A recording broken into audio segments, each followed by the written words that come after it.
TNT, It Rocks the Earth by Claude Bristol. He who does not know what the world is, does not know where he is. And he who does not know for what purpose the world exists, does not know who he is, nor what the world is. A first-century message for those of you who seek to learn and make progress. I gently lay this in your laps. I do so without the slightest fear, but that it will turn your world entirely upside down, bringing you health, wealth, success, and happiness, providing you understand and accept. Remember, TNT is a dangerously high explosive, so when you gather it closely, handle it gently. Down through the centuries, its power has destroyed those who sought to misuse it. Therefore, exercise great care that it is used only for good. Do not misuse it. It can be proved by the teachings of the Bible, certain well-established laws of physics, and last but not least, just plain common sense. Read and determine for yourself whether or not the proofs I offer stand by themselves. Some of you may see only the spiritual side, others recognize the scientific truths, and still others may accept it as just a practical operating device to put you on the road to success. No matter, many know the truth, and for you who will open your minds, the light will pour in with dazzling white brilliancy. I'm indebted to an old friend of mine, an expert on X-ray and electrical high-frequency apparatus, who, when I was a boy experimenting with electricity, called to my attention the first bit of powerful TNT in my pocket. Then I didn't know what it was and didn't understand, but fortunately it has remained there all through the years. As I look back, I realize why he didn't make me understand what it was. He believed in me and knew that when I was ready to accept it, I would. It's taken nearly 30 years, during which time I sought up and down the highways, looking, seeking, and searching for the secret. Feel in your pocket all of the time. There was some in my pocket, mine for the mere reaching. However, I've got a firm grip on it now, and I will divide it graciously, knowing if used wisely it will blow away all obstacles and straighten out the road on which you've been wanting to travel all your life. For many years I was a newspaper man, and frequently I was behind the scenes. I met great men and women, interviewed famous people. Naturally, I studied them and tried to understand what peculiar qualities they possessed that placed them above the others, but their secret evaded me.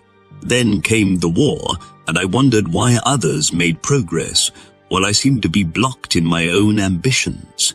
The war did teach me, however, that I could sleep in the mud, eat moldy bread, and live to laugh about it. This is part of my TNT, so remember what I learned. It helped me to give old man Fear a solar plexus blow, and I believe it will help you, hoping to find a royal road to fortune. I read hundreds of the so-called success books, and they took me nowhere. I did the same with books on philosophy, psychology, and still the great secret kept just a jump ahead of me. I joined secret fraternal organizations, hoping that I might find that which I sought. However, just like the bit of TNT, in my pocket the secret was in every book, in the great orders, everywhere, and in fact, right under my very nose, but something kept me from it. You will have to determine for yourself what keeps you from it if you don't get it from TNA. It's there. If you don't find it in the printed word, look between the lines, as I've done my best to present it to you. Following the war, I became a member of a coast-wide investment banking organization, and during the years I cherished quite a dream, as did thousands of others in all lines of business. Only to discover that the air castles which I builded were on an unstable foundation, that something which turned the world upside down financially entirely obliterated my air castles, and I became afraid. I got lost in the fog. Everywhere I turned, something fell in on me. Are you afraid? As an executive of the organization, my responsibilities multiplied. Our business, due to the economic changes which were taking place in the world, faced a crisis, and many people failing to understand the catastrophe which had overtaken business everywhere were critical, all of which brought worry and many sleepless nights. I found myself dreading to go to my work, fearing that each day would bring added misery. The weeks went on and conditions got worse and worse. I was baffled. Several times I talked about getting out of the business, and one day in the latter part of June 1931, I made up my mind to leave. I mentioned it to one of the women with whom I had been associated for several years and saw nothing but reproach in her eyes. That night I tried to sleep. Again I found it impossible. I paced the floor for hours. When at about 3:30 in the morning I suddenly stopped and sat down. I was face to face with myself. I could follow the inclination to run and leave the others to carry on by themselves, or I could stay and do my share, a duty which I knew was mine. I caught myself saying almost aloud, "Right is right. It's always been right. It's always been right. It can't be otherwise," something I had been taught since infancy. Suddenly there appeared to be an unfoldment. Out of the air came a voice saying, "What have you been seeking all these years? What were you taught? What did you learn? Where are you going? Where have you been? Where are you going?" I jumped to my feet, crying, "I know it. I've got it now. It's the secret. That's what they tried to teach you. It is the royal secret, too." Out of the air, something told me that I would find those identical words in a book which had many years before been given me and which I had tried to read, failed to understand and put aside. It was written by a great man, Albert Pike, a mystic, a poet, and a scholar. Grabbing it from the shelf, feverishly I ran through the pages. The words were there and I understood immediately. I now had the key. I could see a broad, smooth highway, and at the end of that highway, a perfect flood of gorgeously beautiful radiance. That's the road you are on now. What a simpleton you have been. They tried to teach you, they tried to help you, and you kept your mind closed, thinking that you alone could find the road and stay on it. Open your mind, I was nearly overcome with the sheer joy of it all. My fears, my worries had disappeared. I smiled. I knew that I was right and that everything would be right for me from then on. I slept like a baby. There was a different atmosphere in the office that day. The oppressive black clouds which hung over us began to fade away. I told the woman, she with the reproachful eyes, what had happened, and she smiled a knowing smile. She helped me get back on the track, and I can never repay her. As one learned man said, all of us are born with the ability to differentiate between right and wrong, and with the ability to achieve, but some of us must run head on into a stone wall, smash ourselves to bits before we really know what it's all about. I hit the wall with a terrific crash, and it was the greatest and finest thing that ever happened to me. Many, noting the transformation, asked for an explanation. I told some of my closest friends. Knowing it will help, I give it to all of you. Since I caught this theme, the book has been put to use by thousands of individuals, firms, and organizations. In addition, I have talked and lectured in person and over the radio to many additional thousands, and I am very happy to say that, without exception, phenomenal results have been obtained by those who have understood and applied the principles and mechanics outlined herein. The morale of our whole organization was at its lowest ebb. Everyone was discouraged, afraid, by the very necessity of things we had to do and about face. My job was doing everything I could to help the other fellow because I knew it was right.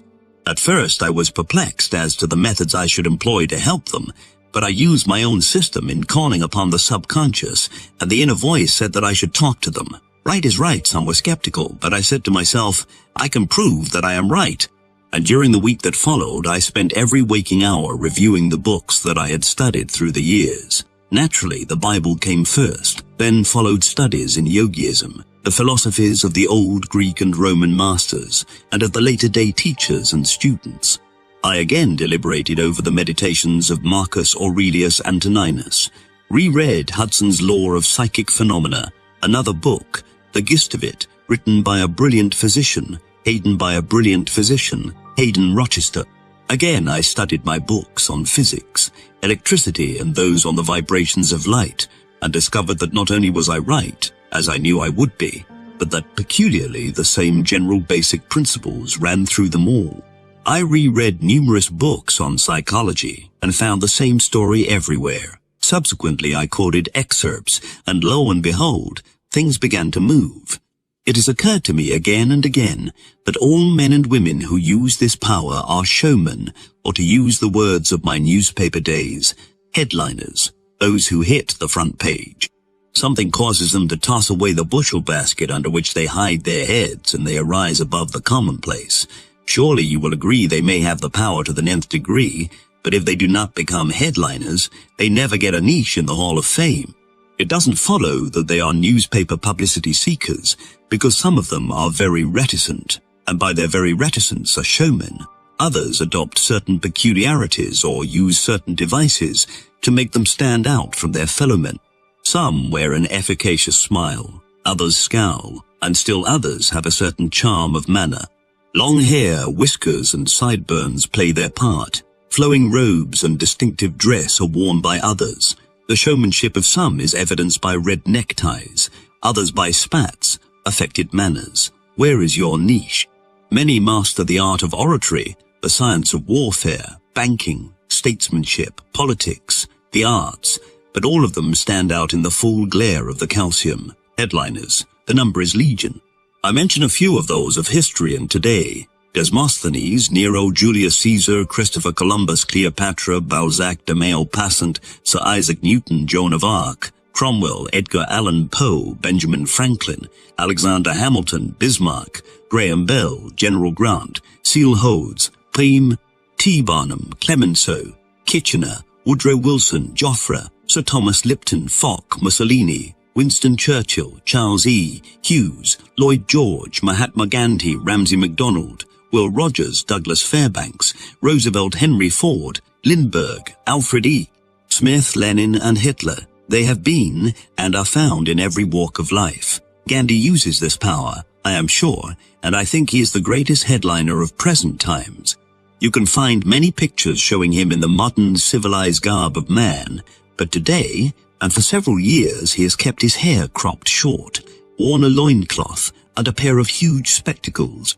I have no right to say that Gandhi affected this attire for any particular purpose, but I believe he has done it to focus the world's attention upon himself for India's cause.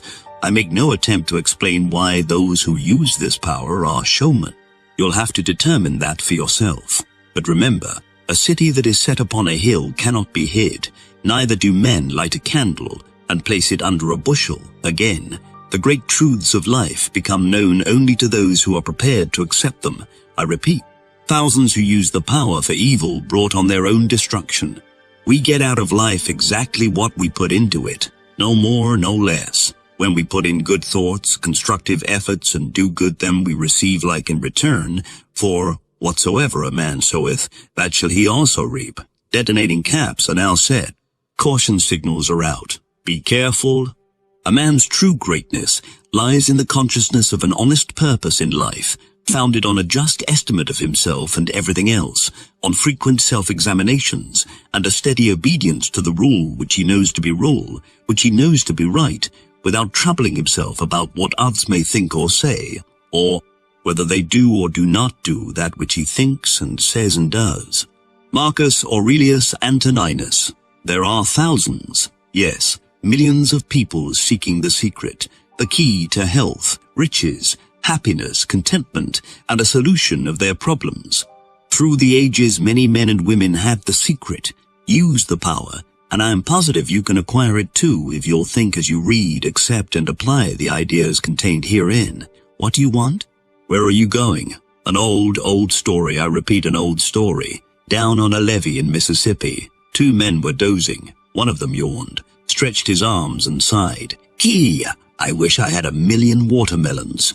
The other man asked, Ralph, if you had 1,000,000 watermelons, would you give me half of them? No, sir. Would you give me a quarter of them? No, I wouldn't give you a quarter of them. Ralph, if you had 1,000,000 watermelons, wouldn't you give me even 10 of them?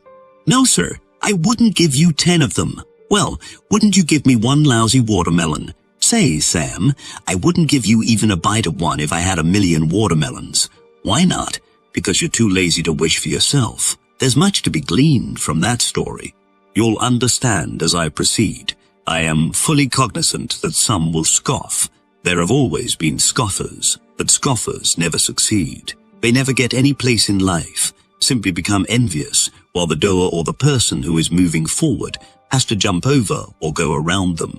They have nothing but a nuisance value in life. Some of you may dismiss all of this as you have done before, as you always will, but for those of you who are interested, are still willing to learn, I promise you can learn. I promise you can learn and make progress for yourself.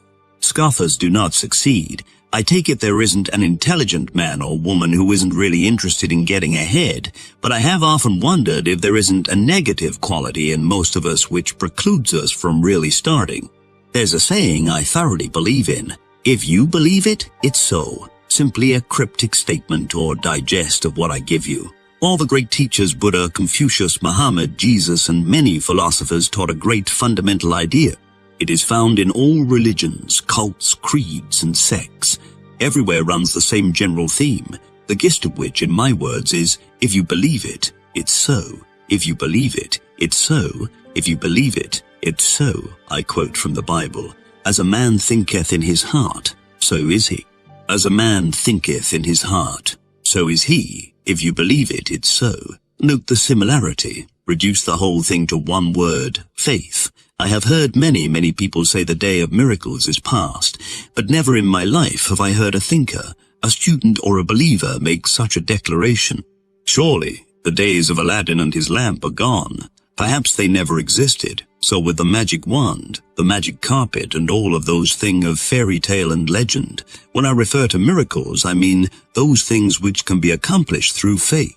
Faith in your belief, faith in yourself, faith in the persons with whom you are associated, faith in a power, faith in that something, which controls the destinies of everyone. And if you can get that faith and dissipate the negative side, nothing in this world can stop you from acquiring what you desire. Believe in yourself. While this may sound fallacious, you can have anything obtainable if you really want it. All of us are prone to calculate and weigh things, permitting the negative side to creep to the fore, and our thoughts evidence themselves in such remarks as it can't be done. I'm afraid. What will happen if I do it? People won't understand. It isn't worth the effort. I haven't the time. And similar verbal alibis. If you haven't expressed these thoughts to yourself, then others have to you, and through the power of suggestion, you have accepted them as your own conclusions. Why the alibis? This same message has been written and delivered thousands of times. It runs through the Bible. You find it in the great fraternal orders. It led the 3 wise men. The Crusaders carried it. Every outstanding character of history has used it. Moses, Alexander the Great, Napoleon, Shakespeare, Washington, Lincoln, Roosevelt, Wilson, Benjamin Franklin, Edison, Dr. Steinmetz, Barnum, and thousands of others had a grasp of that something. The wise men of all ages, the medicine men, religious leaders, great teachers, the Maya priests, the yogis, the healers, the healers, the healers, the healers, the miracle men, all of them knew this secret. Some worked it one way, some another. The wise men knew they were just human beings. If they knew and could achieve, so can you. Halt, think, ponder. What made Mussolini? What is it that Amy has? Gypsy Smith. Billy Sunday. Belief, faith. Only that, and the ability of a staunch believer to pass it on to the other fellow. It's the very keynote of all great religions. All big things are started by one person, one believer. It makes no difference where they got the idea originally. All great inventions are the outgrowth of the whole scheme. Faith, faith, faith. Belief in yourself, your ideas. All super salesmen know this. They use the power. That's why they are super salesmen. Every community drive, every forward movement, everything worthwhile succeeds because some one person has faith and is able to pass it on and on and on. Think about that. Then think about it some more and think of it again. Meditate over it, and you'll realize that every word is true. Many envy the man or woman getting ahead, who appears to be a financial success, a power, an influence. Did you ever seek the explanation? Everything that anyone has ever done constructively has been done from within himself. Don't envy. Do every one of us, if put on the right track, can accomplish what he or she is after by keeping before him or her my own expression. If you believe it, it's so, and adopting the old adage, where there's a will, there's a way. In other words, get that willpower, that faith, that belief working every minute of the day, 24 hours of the day, 7 days a week, 365 days a year. And I promise you, if it's done, you will leave people around you in the progress you make as rapidly as high-frequency electrical discharges oscillate through the ether. Pause and think for a moment. What is organized propaganda? Nothing more, nothing less than a well-developed plan to make you believe. You saw it work in the war days, and if you're wide awake to what is going on around you, you know that it's being worked in every line of human endeavor today, just as it was worked thousands of years ago, and as it always works. If you're reading the newspaper, listening to the radio, and will keep in mind my theme, you will realize that all these speeches of our leaders, our great executives coming to us with clock-like regularity, are being given with a purpose to make us believe. Those men know it works. Stop, think, meditate. Mahatma Gandhi, upon arriving in England to seek a solution of India's problems, said, "I'm doing this because a voice within me speaks." Gandhi referred to something from within. Call it a power, call it something supernatural, call it anything you wish. Some refer to it as the subjective mind. Others call it the subconscious mind. Some instinct, some universal thought. Still others to the impulses coming from within as hunches, divine messages. Spiritualists refer to it as a voice from beyond. No matter what it is, it gets results. And now I show you how to acquire it.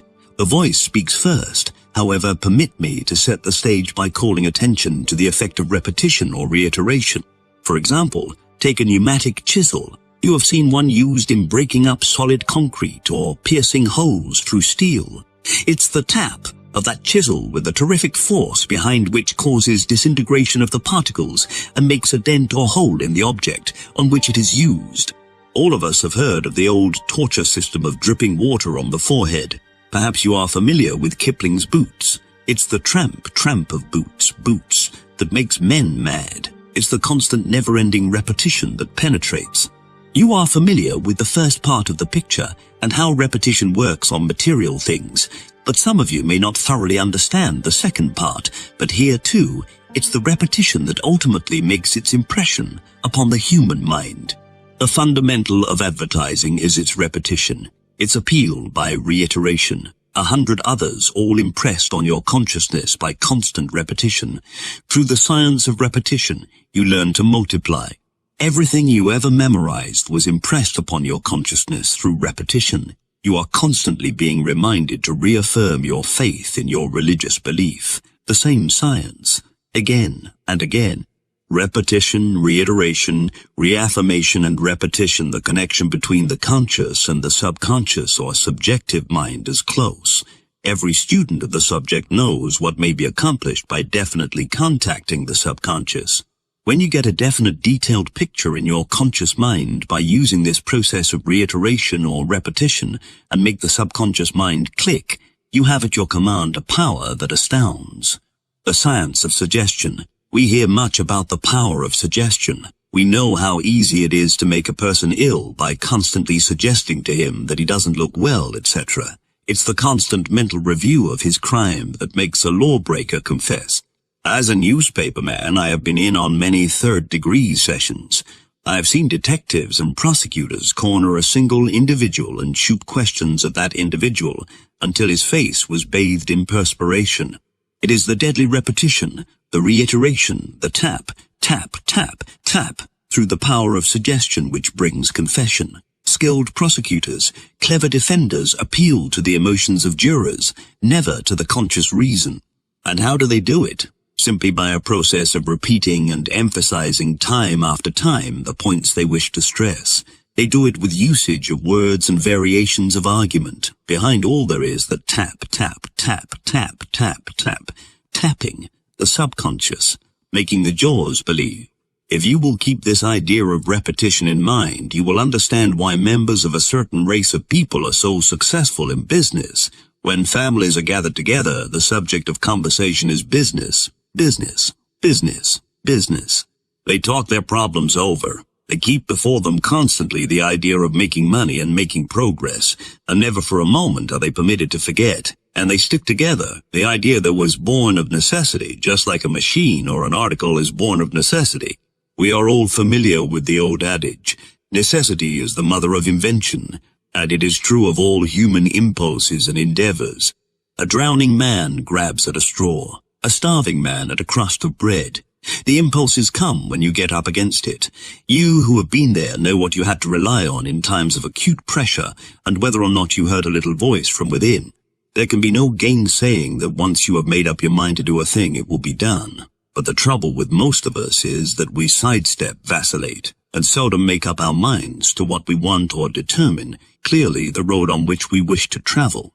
All daydreams and wishes would become realities if we kept them constantly before us, put fear behind, shoved away all reservations, ifs and zans and buts.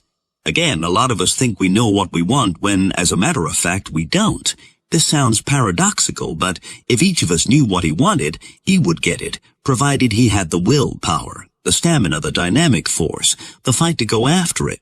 Where are you going? Therefore, the first thing to do is get that spirit of determination. That may be obtained by constantly saying to yourself, I will, I will, I will, and will'em, and I will, and believe it. Then before you know it, you will have developed a willpower which, coupled with these other things I am about to explain, will change your whole scheme of things and get you on the road to success. If you haven't the desire to improve your own individual position in life, then you had better stop reading right now and burn this. However, should you have the desire, you are on your way to make progress. No matter whether you be a salesman, an executive, a mechanic, a writer, or what, or whether you are after money, love, improvement in social position, in the legal profession or medical profession, it makes absolutely no difference. You can utilize this power and acquire every single thing you want, whether it be a pair of shoes or a mansion. What do you want? Now, if you have the desire, the foundation is laid. Get a perfect, detailed picture of the exact thing or things you wish. If it is increased sales, fix the exact amounts. If it's something you want the other fellow to do for you, the love of a woman or the love of a man, a new suit of clothes or a new automobile, in thing and everything. No matter what you are after under this system, you can have it, provided the object of desire is morally right and the picture definite and positive. He who knows how to plant shall not have his plant uprooted. He who knows how to hold a thing shall not have it taken away. Lao Tzu, the Chinese mystic, 600 BC. When you have the picture firmly in mind, begin using the tap-tap system, as I have outlined. It is going to be the repetition, the reiteration of that picture upon the subconscious mind that will cause the little voice from within to speak and point out to you accurately and scientifically how you are to proceed to get what you want. And when it has spoken, swing into action immediately. Then, as you move, all obstacles will dissolve into thin air. Adopt this tap system. The idea is to keep the picture or pictures before you constantly, as an aid in the visualization of the things you want and to keep them uppermost in your thoughts. Write a word picture of them on several small cards. Business card size is convenient. Keep them always in your possession and look at them as frequently as possible, bearing in mind the more often you glance at them and visualize the pictures, the firmer become the impressions upon your consciousness. As a suggestion, pin one card above the mirror to be looked at in the morning when you shave. Permit the details of your wishes outlined on the card to increase as you continue to develop the mental pictures. Have another card convenient to look at while you eat your lunch, your dinner. Use the cards again just before you go to sleep. Keep it up. Tap, tap, tap, tap, tap. However, there's no point to writing down your wishes until you have determined that every single detail of what you want is to be photographed permanently in your thoughts, to stay there until they become realities. Use small cards. Remember that repetition of the same thought, the same suggestion, makes the picture positive. When you thoroughly comprehend this, you will understand why thought always correlates with its object. Reflect for a moment. Where did the steamboat, the locomotive, the automobile, the electric light, the sewing machine, the radio, the typewriter, and a million more objects and conveniences come from? All were thoughts or mental pictures in the minds of men before they became realities. Everything on this earth, except that which nature creates or has provided, is the result of sustained thought. Powerful thoughts attract thought. Contacting that something brings everything, with nature's exceptions, into manifestation. A single thought not to be followed up, a flash to be dismissed or lost, is like a bobbing cork, aimless and without purpose. However, the same thought, the picture of the thing you want kept constant, always attracts its object, just as a magnet attracts. The larger and more powerful the magnet, the greater its drawing force, and so it is with sustained thought. The more powerful it becomes, the more it attracts.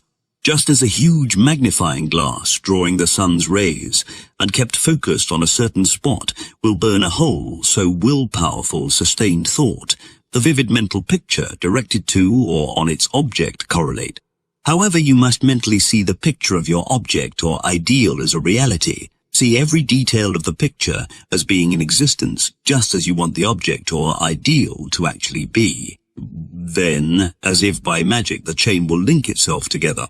Now go back and reread this again until it is permanently impressed upon you. As an additional means of concentration, augment the foregoing formula with the use of a mirror. Daily and as frequently as possible study yourself in the glass. Search deeply into your eyes until you can see the fire of enthusiasm mount and cold. Steely determination take the place of doubt and indecision. Get to know yourself thoroughly and keep telling yourself where you are going and what you want. Sooner or later you will see mentally, at least, the reflection of your innermost desires in the mirror, and your daydreams will begin to take shape. As you grasp the science behind this theme, you will understand why many powerful characters have used this mirror idea with great effectiveness. Once the pictures are clearly defined, do not for an instant permit them to escape. Hold them with bands of steel. Use your mirror, so use all that is called fortune. Most men gamble with her and gain all and lose all as her wheels roll. But do thou leave as unlawful these winnings and deal with cause and effect. The Chancellor of God in the will work and acquire, and thou hast chained the wheels of chance, and shall sit hereafter out of fear of her rotations. Emerson's self-reliance constant practice of writing down your wishes and using a mirror will work wonders. Shortly you can form the pictures at will, without the use of either cards or mirrors, and you will find yourself tapping the subconscious mind almost automatically. Practice, practice, always keep tapping. Don't be afraid of overdoing or becoming extravagant with your wishes and desires because, as I said before, you can have every single thing you wish, but you must become adept at doing exactly as I tell you. Start wishing and doing when you visualize and keep the pictures constant. Action follows, because action, after all, is nothing more than energized thought. Never lose your vision, your mental pictures, for it is as King Solomon said nearly 3,000 years ago, where there is no vision, the people perish. Bear in mind, this whole theme is as old as man. The only thing I do is to give you the message in words of today, and outline a simple system of mechanics which may be used by anyone. As we all know, the proof of the pudding is in the eating, and if you have any doubts as to whether or not I am giving you an exact science, try it. The automobile will begin to take shape. You will get the new shoes, and the bricks of the mansion will fall into place as though a magical hand has touched them. I know it, I believe it, and it's so. You know something of the efficacy of prayer. What is prayer but the expression of a heartfelt, earnest, sincere want or desire? The great master said, "What things soever ye desire, when ye pray believe that ye receive them, and ye shall have them." And it's true. All of us know the effect of our own desires on ourselves, and how events are influenced by great desires. Every economic change down through the centuries has been due to the desire of man to benefit himself. However, we must believe, have faith, otherwise our innermost desires, prayers, become simply bursting bubbles. The great master also said, "If thou canst believe, all things are possible to him that believeth." I have pointed out the way that belief, faith, is engendered and kept constant through repetition, reiteration of the same thought. It's now up to you to do the rest. Keep in mind always, as I said before, you are appealing to the subconscious, that something way down deep in all of us, universal thought, to the powerful force behind, that omnipotent power, a supreme intelligence, or whatever you wish to call it. It is easier to go with the current than fight against it, but you must harmonize with others, with everything around you. No longer let thy breathing only act in concert with the air which surrounds thee, but let thy intelligence also now be in harmony with the intelligence which embraces all things. The words of a great philosopher, the ancients tapped it. It shouldn't be necessary for me to explain that I am suggesting that you put yourself in tune with the very stream of life itself. You who understand will appreciate that nature provides ways and means for all things to grow rightly. Meditate for a moment and you'll realize I am giving truths which many may have forgotten. There's the great fundamental law of compensation which makes all things right. There's no set rule for doing anything because some of us perform one way and some another, just as two people go across the river. One goes by one bridge and one another, but they both ultimately get to their destination. In other words, after all is said and done, it's results that count. And if you will make up your mind to exactly what you want and follow the simple rules which are given herein, everything you are after will be yours. I know it, I believe it, and it's so. After you get a grip on the power, do not let the results of its usage surprise you. Miracles will be performed. You will do what previously you thought impossible. As certain as night follows day, results will follow in a most astounding manner. Things will come to you from the most unexpected sources. Ideas for accomplishment will pop here and they'll pop there, then follow through. Others may say that as things happen for you, they are mere coincidences, that you are lucky, etc. Care not what they say. They are the scoffers, the non-believers, the ignorant. Remain steadfast in your belief that they are the result of your own works, coupled with that something. In using this power, you are setting up powerful vibrations among the unseen forces. Therefore, it is not well that you should tell anyone, not even your most intimate friends or relatives, of your innermost wishes or desires, your deep-rooted ambitions. Keep them to yourself, for should some person learn what you are after, they may, consciously or unconsciously, due to enviousness or something else, set up counter-vibrations, place obstacles in your way and otherwise attempt to hinder you. Should barriers accidentally fall or be placed in your path, climb over or go around them, go whistling blithely by. Tell no one now. Remember, it is entirely up to you as to the kind of pictures you create and hold constant and subsequently bring into realities. Analyze this. You are today exactly where your thoughts have brought you, where your thoughts have brought you, and you will be tomorrow where your thoughts take you. You are the absolute boss. Therefore, bear in mind always, the only limit is the limit you fix for yourself, and remember you start with your thoughts. It may take longer to get some of the things you are after than others. But never get discouraged. Rome was not built in a day. Just maintain your faith, your belief, and keep tapping away. Many things will be added unto you and your dreams. The positive pictures will come true. Remember, nothing can stop you but yourself. I know it, I believe it, and it's so. I also am one of those who believes that all things are relative. To my way of thinking, if a man can earn $1, he can as easily earn 10. If he has 2 suits of clothes, he can have 10. The only difference is the amount of energy he is willing to expend, and this goes for acquiring $100 to $1,000, and from then on, it is a matter of only adding ciphers.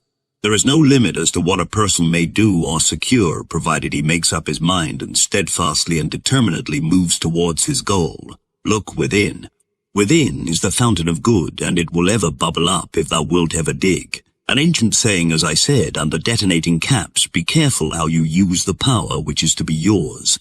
It will act as a boomerang and destroy you and everything you hold dear if you use it for evil. Therefore, only use it for doing you and others the most good and bringing happiness for yourself and those around you. Do not talk or boast about what you may have done for others or of your good deeds. They will speak for themselves. Just continue to give thanks for the fact that you are on your way. That's enough. Use it only for good. What is personality? What is it when you get in the presence of another person who has personality that grips you?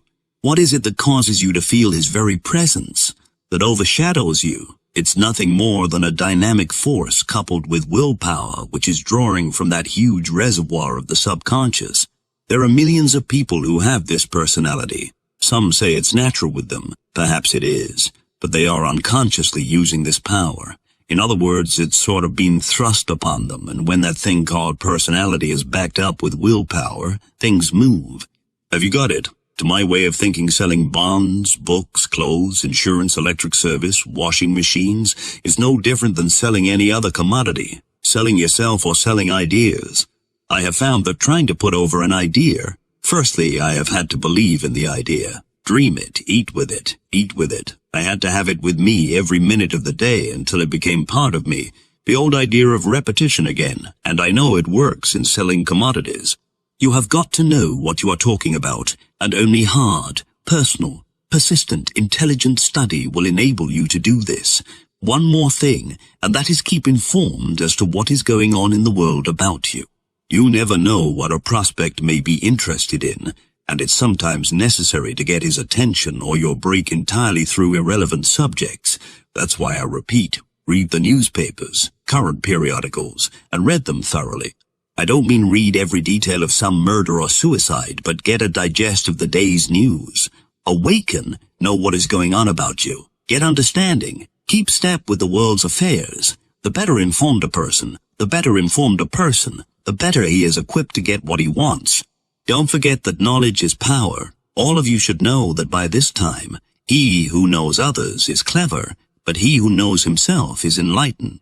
From the sayings of a wise Oriental increase, your knowledge and the scope of your activities will be enlarged, and the desire for greater things, larger things, will come automatically, and as they do, the things which you previously thought you wanted will become to your mind trivial and will become to your mind trivial and will be disregarded, which is another way of saying that you ultimately will hitch your wagon to a star, and when you do, you'll move with lightning, like speed, study, learn and work, develop a keenness of observation.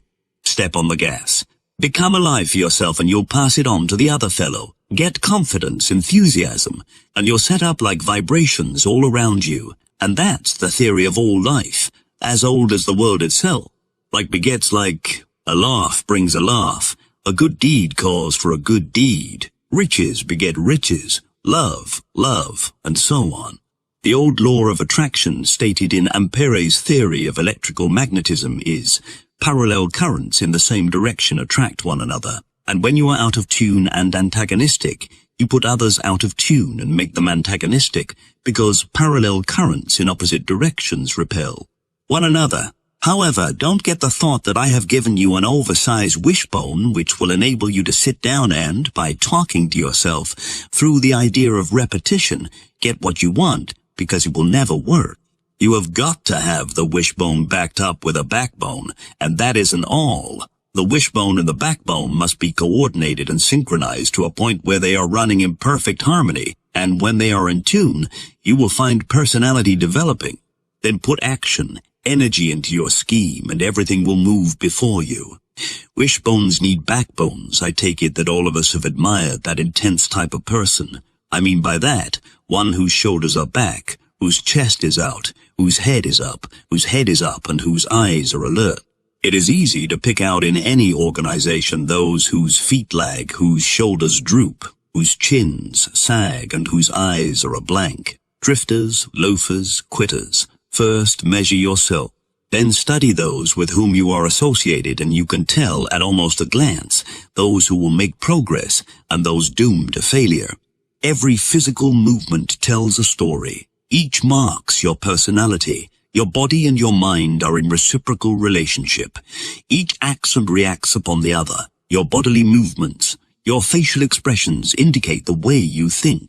Now study yourself. Your eyes. In the mirror again. The person you see in the mirror is the one the other person sees. What kind of an impression do you wish to make on him? That too is up to you. You know whether or not you have personality.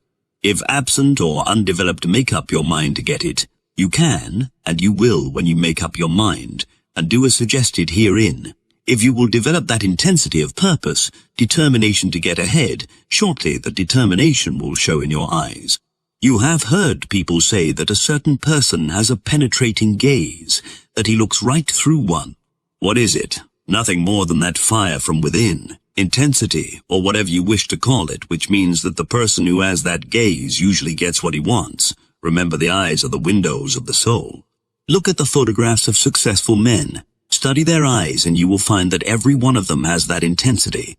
Therefore, I say, let it be reflected in the way you walk, in the way you carry yourself, and it will not be long before people will feel your presence. When you walk through a people will feel your presence. When you walk through a presence, when you walk through a crowd, and an individual prospect will feel that personality when you talk with him. The eyes have it. All of this is to explain that it takes an affirmative type to make progress, and the things I have pointed out may be utilized to develop you into an affirmative type. The negative type is sunk before he starts. Nature takes care of these situations through the old law of the survival of the fittest. We know what happened in the day of Sparta when children were put on their own at a baby age, and only those who survived were given further chance. A negative type is a quitter, or another way. A quitter is a negative type, and while there is no point to going around hitting everybody on the nose just to start something, always remember it's poor business to let yourself be put on the defensive, as that is a negative side. The person who won't be licked can't be licked. If you are taken unawares and suddenly put on the defensive, snap out of it. Take the offensive, because if you remain on the defensive, you are beaten. Of course, to bring about this intensity of being, it's necessary to be in good health. I do not claim that the power of will is a cure, or to mend broken legs and all that sort of thing, but I do know that constant application of the theory herein advanced will aid a person in ill health. All of you have heard of Dr. Émile Cohl, the Frenchman who was in this country a few years ago, telling people they could cure themselves if they would adopt his plan.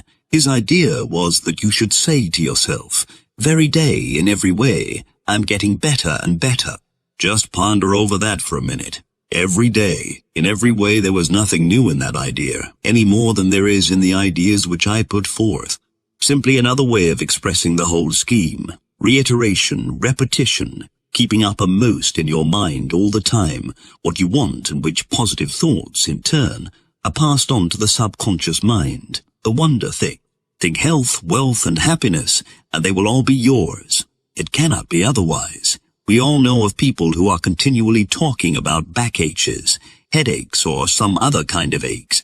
They harp on them, and the first thing they know, with that reiteration, the aches become realities. If you have such an ache or pain, there is no point to talking about it. Neither is there any point to talking about your worries, your troubles. Do not talk about them. Do not think about them. Then they will not be in your mind. It is the repetition that keeps them there. Shift your gears. Reverse the process. Get away from the negative side and become an affirmative type. Think affirmatively, and the first thing you know, your aches, worries, and troubles will disappear. If thou art pained by any external thing, it is not this thing which disturbs thee, but thy own judgment about it. And it is in thy power to wipe out this judgment now. But if anything in thy own disposition gives thee pain, who hinders thee from correcting thy opinion? The philosophy of the ages when a train roars across the track in front of you, you put on the brakes of your automobile, throw the gears into neutral and idle your engine. You are on your way again just as soon as the train passes, but you certainly do not throw your gears into reverse and go backwards, backwards. Are you in reverse? Compare yourself to the gears of your automobile. In reverse place all fears, worries, troubles, aches, and pains. And when things go wrong, simply put on the brakes.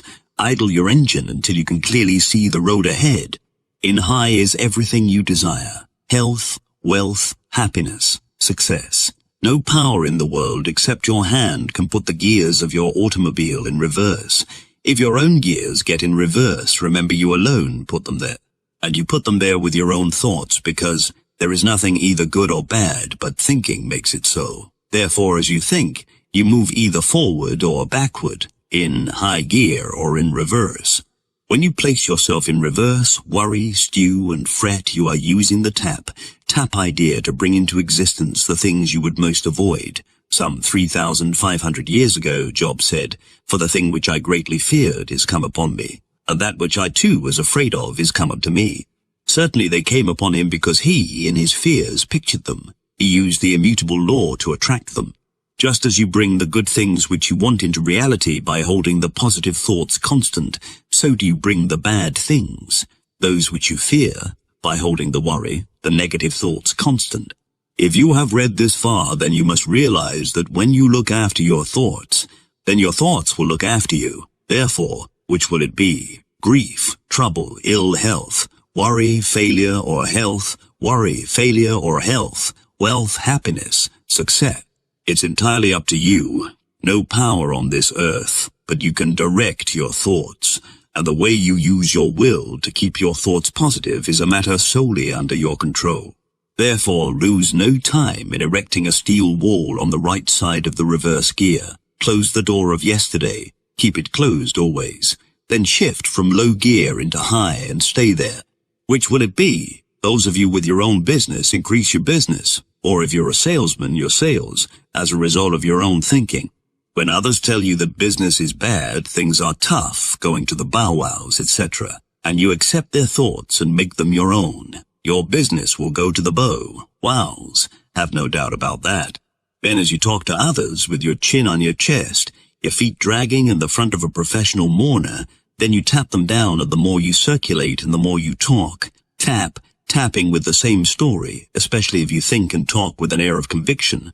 The B think and talk with an air of conviction, the more damage you do. You are setting up thought. In reality, fear, vibrations which are far-reaching. Fear thoughts are terrifically contagious and spread like wildfire.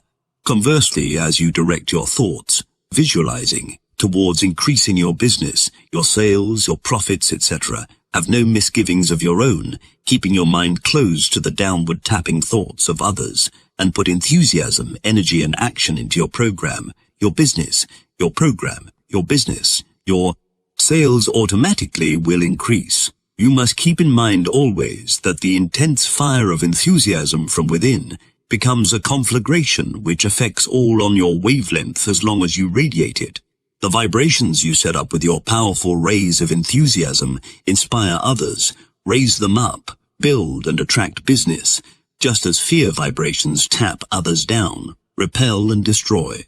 Close your eyes. It is an indisputable fact, irrespective of the times, that there is always business somewhere for the man who believes it exists and goes after it, but none for the person who is positive, that none for the person who is positive that none exists, and makes no endeavor to move. Accept this, experiment and be convinced. Any downward or upward trend in our worldwide economic scheme is due entirely to the way we think. When the great world leaders, the statesmen, the financiers, editors, publishers, economists, those who direct and influence the thoughts of millions in every part of the globe, permit depressed thoughts to enter into their scheme, then depressed thoughts and fear vibrations enter into the scheme of those same millions, and business comes to a near standstill. When the world's leaders change their way of thinking, toss out fear and move forward instead of backwards, then the thoughts of millions change for the better, and as they think constructively, business improves. Thought moves the world. Stop and meditate over this for a few moments. You will realize that thought operating in reverse was the great underlying factor which brought on the so-called economic depression. Human beings are human beings the world over, whether in Prague or Timbuktu, all subject to the same emotions, the same influences, the same vibrations. And what is a community, a city, a nation, but merely a collection of individual humans? As a man thinketh in his heart, so is he. As members of a community think, so they are. As a city thinks, so is it. And as a nation thinks, so is it. There is no other conclusion. We are living in a great crisis in human history. There is unlimited need for boldness and courage, but there is no occasion for dismay. On the one hand, there is the way to such achievements, to such wealth and happiness as mankind has never before known. Life, even as we know it now, tastes very good at times. We spoil it a lot for ourselves and each other by fear, follies, hate, bickering, suspicion, and anger. There is no need for us to go on spoiling it. We have not the health we might have. We have not a tithe of the happiness we might have. But it is within the power of the human will to change all that.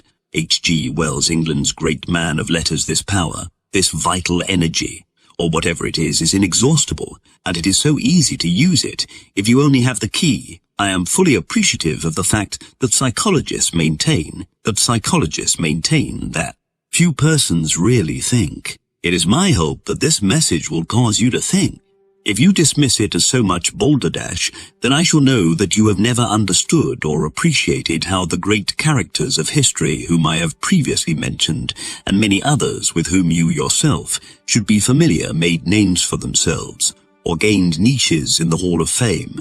Change gears. Now real people, successful people, are those who made themselves, and not what others made them. After all, there are only two ways to move, forward and backward. Why not forward? Watch the down, an outer on the street. His whole trouble is lack of positive ideas. If he thinks he is down and out, He is, if he will change his ideas. If he will change his ideas, he will be up and coming. All of us know that. You can shift your gears if you only realize it. You have been told how to keep out of reverse, and it is simply a mechanical process for yourself. Understand, and you will always keep your gears in high and move forward. A sale is affected by getting a prospect to think as you do, and unless you believe that the thing you are selling is good, then obviously you can't make the other fellow believe it. Believe in your goods, that is just plain common sense. So for those of you who may be selling, keep in mind what I have previously said about knowing your article and selling yourself. That is 99 of the success of selling. The other one is as legwork, contacting the prospect. You should realize that the bending other people to your will or getting them to do as you wish is simply having them think as you think, and that is very easy. Charles M. Schwab said, "Many of us think of salesmen as people traveling around with sample kits. Instead, are all salesmen every day of our lives. We are selling our ideas, our plans, our energies, our enthusiasm to those with whom we come in contact. So it is with every endeavor, and especially true of selling commodities, because you must contact people. Sell yourself, and when I say contact, I mean contacting them face to face. The day of order taking is gone, and it is only the persons who have got it in them who are to succeed now. All the others will sink. You cannot beat a fundamental law, the survival of the fittest. Therefore, forget about order taking and keep in mind the only way you can close a sale is to make the prospect think as you think. The best way is in face-to-face contact. You have got to be in his presence. You have got to be in his presence. You have got to see his reactions, the old law of cause and effect, and you have got to adapt yourself to the conditions as they confront you with that individual prospect. If you are intent on making a sale, and you must be if you are going to succeed, keep in mind my theme. The subconscious mind will be giving you ideas, hunches, inspirations, a perfect flood of them, which will guide you correctly. They will point out the way to get into a busy man's presence, into the privacy of his very self, and when you get there, stand on both feet. Follow your hunches, be alert. Make him feel your personality.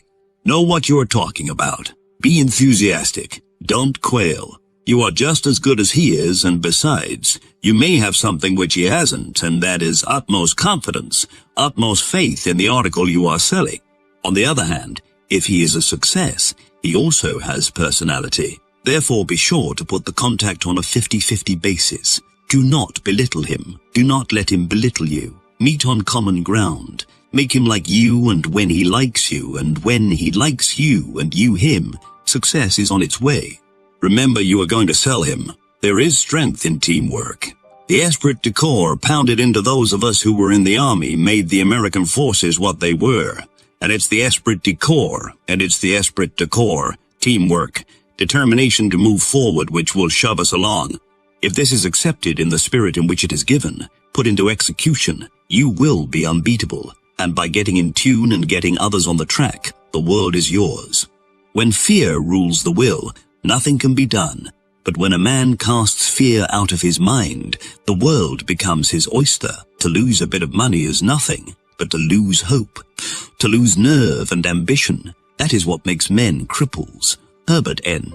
Casson. Ascertain exactly what you want and use the mechanics given, and you will discover more gates open for you than you ever dreamed existed. I am not interested in any prophetic explanations. I am interested in results. A light will dawn upon you, and you will see clearly ahead how to achieve what you are after. The same principles, the same methods can be successfully applied to any line. The ability to accomplish anything in a convincing fashion depends entirely upon the degree of expert knowledge which you possess, coupled with that intensity of purpose. Read and study, practice, tap, tap, tap. Before closing, I should tell you that the conscious mind must be placed in a receptive condition to get the ideas from the subjective or subconscious. Of course, we all know it is the conscious mind which reasons, which weighs, which calculates. The subconscious mind does not do any of these things.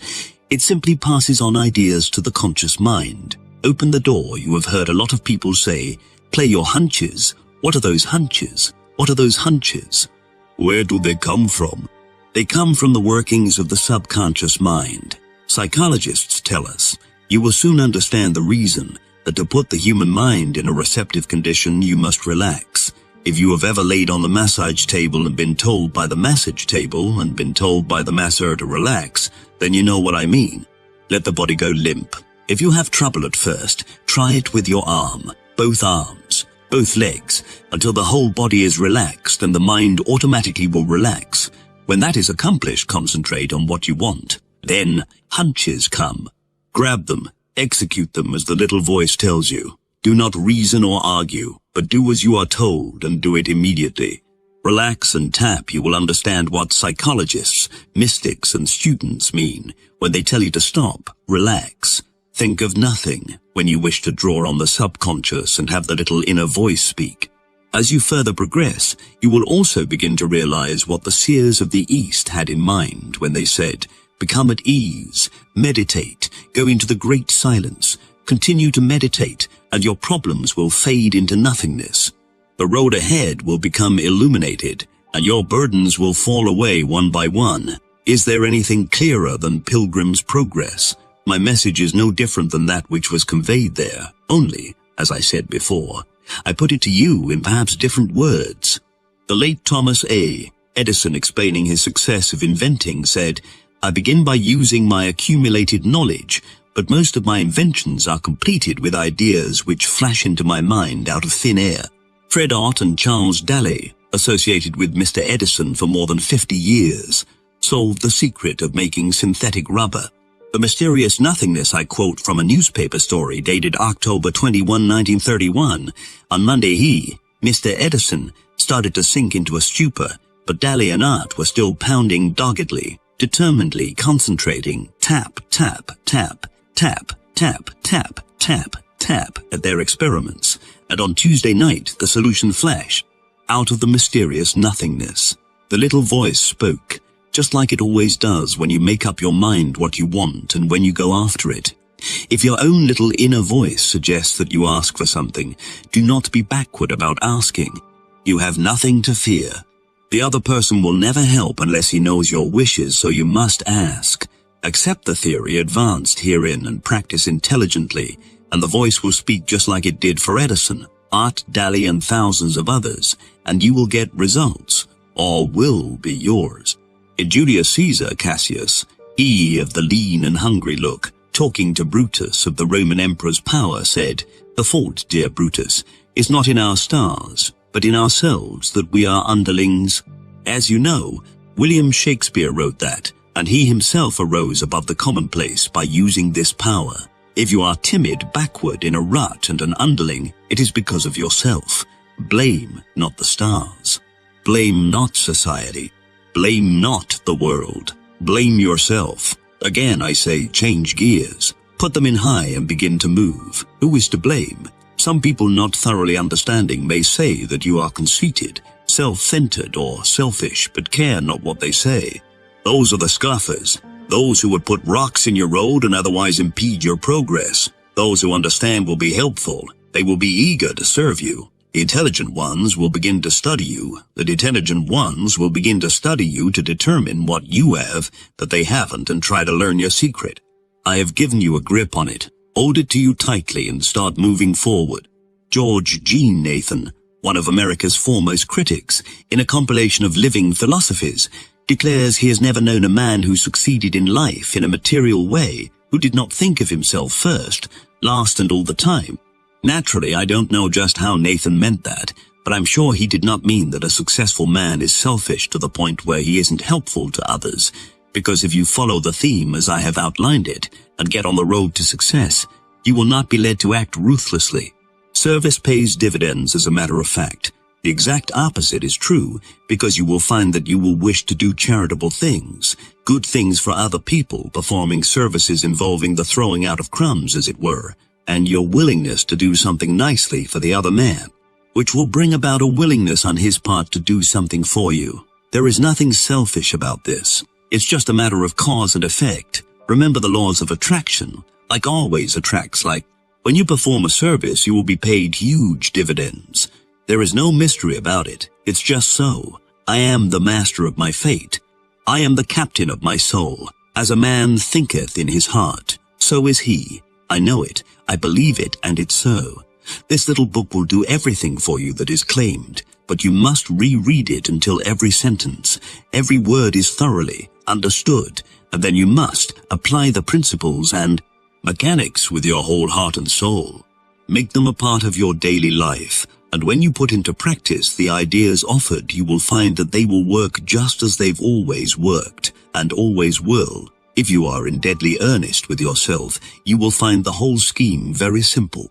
After you have studied the book and have reflected upon the ideas set forth, you will appreciate the tremendous force which lies in the science of thought repetition and positive action. You can, by repetition of the same thought, tap yourself upward or downward, dependent on whether you have depressed or constructive thoughts, and as you build yourself powerfully, you will find that you can influence others by your thoughts.